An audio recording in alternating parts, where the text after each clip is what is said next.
Hello everyone, मैं ayuki matamni hojikse tum hogalaga walking da sum charamani adugaidi hinjang napi singje handa inembong nane hagam chara se kanarum dei porei aina ado thajan bani aba sum phajare kharadi ado leiga se phajana sale nasidi weather su yengo nungsa se khatang sagadaba mawong da lai handa kharani se nungsa se sade abako da angang singse hui pai no aina sungya ya de tum hogala di hui se ga nan baga kari ga hui singsi su kijaina ko myam hui ni na chula di khotla di aina ko to macha thoi se hana ne beji su kap ki ba mana hui na khatang khang ne chiki na haidi moina haujallo aduga ko chilangna aduna ki aba hui che pai no ga sungya ya de adugadi ngarang do myam lebak pokso ya ba inyam ke bazar chaloi ado salgom chara jene hana gi lerak ko do chara do phajaba wali aba aduna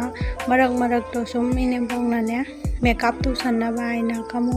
mapunna ma leire ado do ayuk se thajali kan nai ne bongna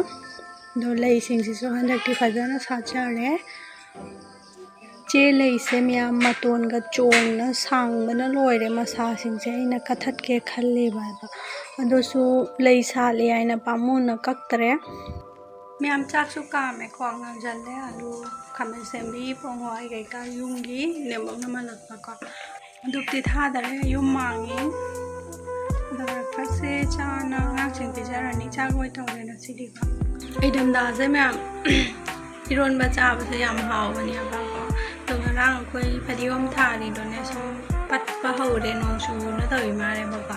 ado na khoi ne bo na so man na sa tho ai na ngarang hek chale to phadibom do yungi phadibom gi ma haw di to ga le ba do chai sal la ga khunung si do idam da ge chai jang di khani ai le te ko haw ma da do ni tin ga jo de ado myam ge comment myam la e ba ko bag lon be su adu ada dress tu be su blouse tu be thangat piro adu ada na ado bag lon ba khot pa du di handa tin na maroi ba khoi haidi tap na sum thangat chara ke ba ko hujik thabag yam leire gi phi tu ni nga du sing do loira ga sum myam gi comment gi matung ina sum thangat pirakani kai design kai kak to do makan loning ba design ba di myam lei wire su lei ado tap na ko na sum thangala kani aba ko myam loi jare ko yum gi thabak duty loi sal laga huje ai dukan gi duty mu to tharu rage bluetooth se pai re ado bai di wari nungai ba taraga phi tu thau rage ko chasilao phi tu phanek to di tu ba loi re ba les ka nap pa loi re phi dup tu so ado blouse so ngarang tu khale to na se loi salani do ni su rage khara do bai di chak thong ba matam yorani lau tha bani irum ba cha na ba ne bongna lai dukan da loi ge lik pareng se chanjara ke ngaksika ado bai di phi tu thara ge do blouse se na se loi san number eng ke loi ba di ai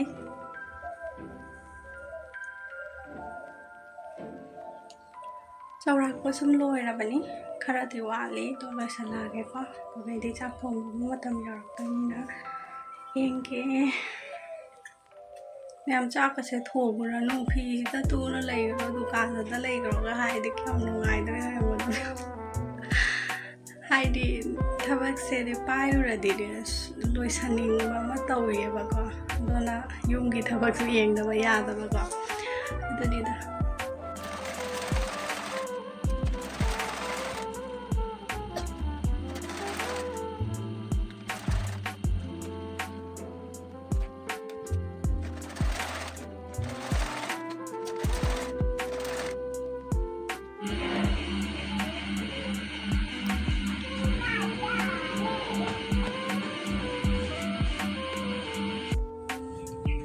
tu ba loire myam hook ka panjale ba loire thaba do si se press tawrani phidu phanek tu su press tawrani adugai di phina taraga loire ko press tawada wali maning sina katang bhi shape ke type ta ohele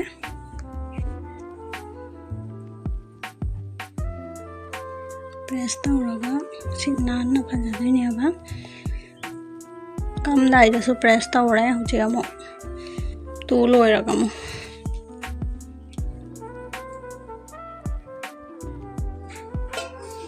hinjang thongba loire ngasing thongba ba ko ngarang bazar namit ni to ine bong la lakpani se leire maringa hoba koi ine manama da chak chau haire koi da cha roi haire ma to hinjang hoina kara thilurani siga leire nga matum amaga pipurani चाबा थकबा लोयरगा मचासु लाए मासु pizza पिथक तौना नहा हिप्पु हाइरम्मगा को पुंगसे 2:30 3 सुम तादोरे एने दुकान से नहा हांगदोकपनी दुकान से अनंबा नुंदिनदता सुम हांगे अयुक्तो खरा चिल्ले हाइना को अदो नुंदिनो हांगागा सुम अइगी थबक लेबसिंगसे खरा सुमाइना सुम तौना सुम दुकान से गा लेइरेबा अदो फिना से तासलानी को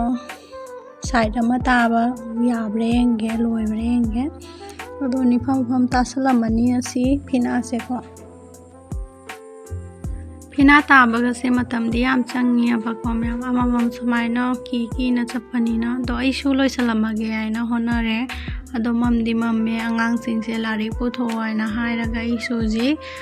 दुकान का से लोंजल्लबने बको अदुगैदी सुम लोइसलमगे हाइरगा हुजे इमुंगदा अंगांग मो लारिक ताउरनी दो वीडियो सुमतांग जे लोइसन